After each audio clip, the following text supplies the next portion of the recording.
Hello friends, வணக்கம். Welcome to Jaya simple life style. இன்னைக்கு வந்து தேர்ஸ்டே மார்னிங். நேற்று நைட்டு பார்த்தீங்கன்னா ஒரு கஷ்டமான ஒரு விஷயம் ஒன்று நடந்ததுங்க. அந்த விஷயம்னால பார்த்தீங்கன்னா மனசே வந்து நொறுங்கி போன மாதிரி ரொம்ப ஒரு சங்கடமாக இருந்தது. ஒரே கன்ஃபியூஸாகவும் இருந்துச்சு. நீங்கள் வீடியோ ஸ்கிப் பண்ணாமல் பாருங்கள். அது என்ன விஷயம், நேற்று நைட்டு என்ன அப்படி நடந்துச்சுன்னு சொல்லிட்டு இந்த விளாகில் நான் ஷேர் பண்ணியிருக்கிறேன். இந்த விஷயம் நைட்டு நடந்ததுலேருந்து பார்த்தீங்கன்னா தூக்கமே இல்லைங்க. ஒரு மிட் நைட் 12:30 இருக்கும். அந்த டைமில் தான் இது நடந்தது. மார்னிங்லாம் வந்து பார்த்தீங்கன்னா எந்திரிச்சு அப்படியே உட்காந்துட்டேன் நான். இன்னைக்கு நான் கிச்சனுக்குள்ளே வரும்போது டைம் பார்த்தீங்களா 8:50க்கு தான் நான் கிச்சனுக்குள்ளேயே வந்திருக்கேன். நான் அந்தளவுக்கு எனக்கு மனசு ரொம்ப சங்கடம் ஆயிடுச்சு. இன்னைக்கு பாப்பாவுக்கு பார்த்தீங்கன்னா ஸ்கூலுக்கு வந்து அவளுக்கு நான் எதுவுமே ஒரு டீ கூட போட்டு கொடுக்கலங்க. அந்தளவுக்கு எனக்கு ஒரே ஸ்ட்ரெஸ்ஸாக இருந்துச்சு. ப்ளஸ் அதோட நான் எதுவும் வேலை பார்க்குறக்கும் எனக்கு மனசு வரலை. ரொம்ப மூட் அவுட் ஆயிட்டேன். காலையில் எழுந்திரிச்சு எந்த ஒரு வேலையை பார்க்கலாம் வைக்கலாம் அப்படின்னு போனவும் இல்லை. அப்படியே ஒரு மாதிரி மந்துன்னு அப்படியே யோசிச்சுட்டே உட்காந்துட்டேன்.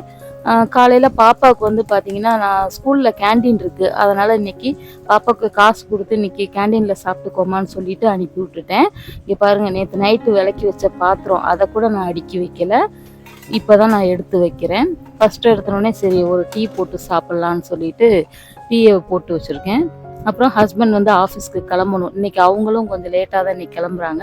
நேற்று மிட் நைட்டு தான் வந்தாங்க. ஒரு 1:30 இருக்கும். அந்த டைம் போல் தான் வந்தாங்க வீட்டுக்கேவும். அதனால் அவங்களும் கொஞ்சம் நல்லா ரிலாக்ஸாக தூங்கிட்டாங்க. அதனால் இன்றைக்கி லேட்டாக தான் சமையல் பண்ணுறேன். சரி இன்றைக்கி சிம்பிளாக சமையல் பண்ணலான்னு சொல்லிட்டு டக்குன்னு சமையல் வேலையை ஸ்டார்ட் பண்ணியிருக்கேன். சரி என்னதான் மனசு கஷ்டமாக இருந்தாலும் பாவம் உழைக்கிற மனுஷன், அவங்களுக்கு வந்து சாப்பாடு கொடுக்க வேண்டாமா? பாப்பாவுக்கு காலையில் தான் ஒன்றுமே செஞ்சு கொடுக்கல. மதியம் பசியோடு வருவா பாவம், அவளுக்கு ஏதாவது செஞ்சு கொடுக்கலான்னு சொல்லிட்டு சிம்பிளாக தான், எதுவுமே வந்து மனசே இல்லாமல் தான் சமைச்சிட்ருக்கிறேன். ஒரு அடுப்பில் சாதம் வச்சுருந்தேன். டீ மட்டும் போட்டு சாப்பிட்டுட்டு சாதமும், அப்புறம் சாதத்துக்கு இன்றைக்கி வந்து ஃபிங்கர் ஃப்ரை, அதாவது பொட்டேட்டோ ஃபிங்கர் ஃப்ரை தான் பண்ணிகிட்ருக்கேன். அது ஒரு பக்கம் எல்லாமே ரெடி ஆகிட்டுருக்கு. அப்புறம் மார்னிங் பிரேக்ஃபாஸ்ட்டுக்கு பார்த்தீங்கன்னா ஈஸியாக வந்து இன்னைக்கு ரவா உப்புமா தான் செய்கிறேன். இந்த ரவா வந்து பார்த்தீங்கன்னா டபுள் ரோஸ்டட் ரவா தான். இருந்தாலுமே நான் எப்போயுமே வந்து ரவையை வந்து ரோஸ்ட் பண்ணி தான் நான் உப்புமா செய்வேன். இந்த மாதிரி வந்து நம்ம ஒரு ஸ்பூன் ஆயில் விட்டு ரோஸ்ட் பண்ணி செய்யும்போது உப்புமா பார்த்தீங்கன்னா நல்லா உதிரி உதிரியாக இருக்கும், நல்லா டேஸ்ட்டாகவும் இருக்கும். இப்போ கடகடன்னு உப்புமாவுக்கு தாளிச்சும் விட்டாச்சு. இந்த பக்கம் பொட்டேட்டோ ஃப்ரையும் ரெடி ஆகிக்கிட்டே இருக்குது. ஒரு 80% ரெடி ஆயிடுச்சு. இன்னும் ஒரு 20% மட்டும் அந்த மசாலாவோட பச்சை வாசனையெல்லாம் போகணும். இது ரெடி ஆகட்டும். அதுக்கு இடையில் இன்னொரு பக்கம் பார்த்தீங்கன்னா அந்த உப்புமாவை ரெடி பண்ணிட்டேன், தாளித்து விட்டுட்டேன். இதையும் நம்ம கடகடன்னு கிண்டி விட்டுடலாம். இன்றைக்கி ரொம்ப ரொம்ப சிம்பிள் தான். இதுக்கு அந்த உப்புமாவுக்கு வந்து நான் காய்கறியில் எதுவுமே போட்டு செய்யலை. வெறுமனே பச்சை மிளகா, வெங்காயம், கடலைப்பருப்பு, கடுகு, கருவேப்பிலை இது மட்டும் தான் போட்டு தாளித்து பண்ணியிருக்கிறேன். இப்போ பாருங்கள், சூடாக சாதம் வடித்து எடுத்து வச்சாச்சு. இன்றைக்கி வந்து குழம்பு எதுவுமே நான் செய்யலைங்க. இது வந்து நேற்று ஊற்றி வச்ச தயிர் வந்து அப்படியே இருந்தது ஃப்ரிட்ஜில். ஓகே இன்றைக்கி இதை வச்சு சமாளிச்சுக்கலாம் அப்படின்னு சொல்லிட்டு இன்றைக்கி தயிரோடு போட்டுட்டேன். அப்புறம் தயிருக்கு வந்து சூப்பராக வந்து உருளைக்கிழங்கு காரசாரமாக ஃப்ரை பண்ணியிருக்கேன். செம்ம டேஸ்ட்டாக இருக்கும். அடுத்து மார்னிங் பிரேக்ஃபாஸ்ட்டுக்கு ரவை உப்புமாவும் ரெடி ஆயிடுச்சு. இன்றைக்கி ரவை உப்புமாவுக்கு தேங்காய் சட்னிலாம் அரைக்கலைங்க, ஒரே நாட்டு சர்க்கரை தான். நாட்டு சர்க்கரையை வச்சே இன்றைக்கி சாப்பிட்டு முடிச்சாச்சு. தேங்காய் சட்னி அரைச்சாலுமே அவ்வளோவா பிடிக்காது. அது மாதிரி என்ன விஷயம் நடந்துச்சுன்னு பார்த்தீங்கன்னா நேற்று ஒரு 12:30 இருக்கும். எங்கள் வீட்டில் வந்து ஒரு வாண்டு பையன் இருக்கான், அதாவது ஒரு குட்டி நாய்க்குட்டி இருக்குது.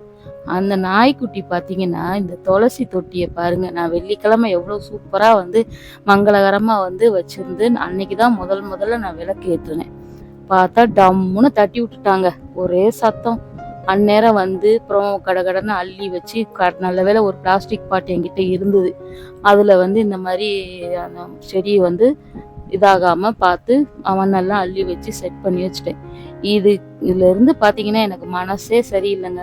எதுவும் என்ன அபசகுனம் ஆயிடுச்சுமோ, ஏன்னா இவ்வளோ நாள் நான் விளக்கேற்றி நான் வழிபடவே இல்லை. இதுதான் ஃபஸ்ட் டைம் இந்த மாதிரி செஞ்சேன். ஏன் செஞ்சேன்னா அதுக்கும் ஒரு ரீசன் இருக்குது. அதை நான் நெக்ஸ்ட் விளாகில் நான் உங்கள்கிட்ட ஷேர் பண்ணுறேன். இப்போதான் நம்ம முதல்ல செஞ்சோமே, இந்த மாதிரி அபசகுணம் மாதிரி ஆயிடுச்சு. இது வந்து ஏதாவது நமக்கு கெட்டது எதுவும் நடக்க போகுதா, இல்லாட்டி இது மூலமா வந்து நமக்கு ஏதாவது ஒரு அறிகுறி ஏதாவது நமக்கு கடவுள் காமிக்கிறாரா அப்படின்னு சொல்லிட்டு ஏகப்பட்ட சிந்தனைகள் நமக்கு. இல்லை வீட்டில் யாருக்கும் உடம்பு சரியில்லாமல் போதா, வேற எதுவும் நடக்க போதான்னு ஒரே சிந்தனைங்க. இந்த துளசி தொட்டி உடைஞ்சதை பற்றி நீங்கள் என்ன நினைக்கிறீங்க? இது நல்லதா இல்லை கெட்டதா இல்லை வேறு எந்த ஒரு எதுவாக இருந்தாலும் சரி எனக்கு கமெண்ட் பண்ணுங்கள். எனக்கு கொஞ்சம் மோட்டிவேஷன் கொடுங்க. அவ்வளோதான். இந்த வீடியோ பிடிச்சிருந்தா லைக் பண்ணுங்கள், உங்கள் ஃப்ரெண்ட்ஸ் அண்ட் ஃபேமிலிக்கு ஷேர் பண்ணுங்கள், மறக்காமல் சப்ஸ்கிரைப் பண்ணுங்கள். தேங்க்யூ ஃபார் வாட்சிங். பாய்.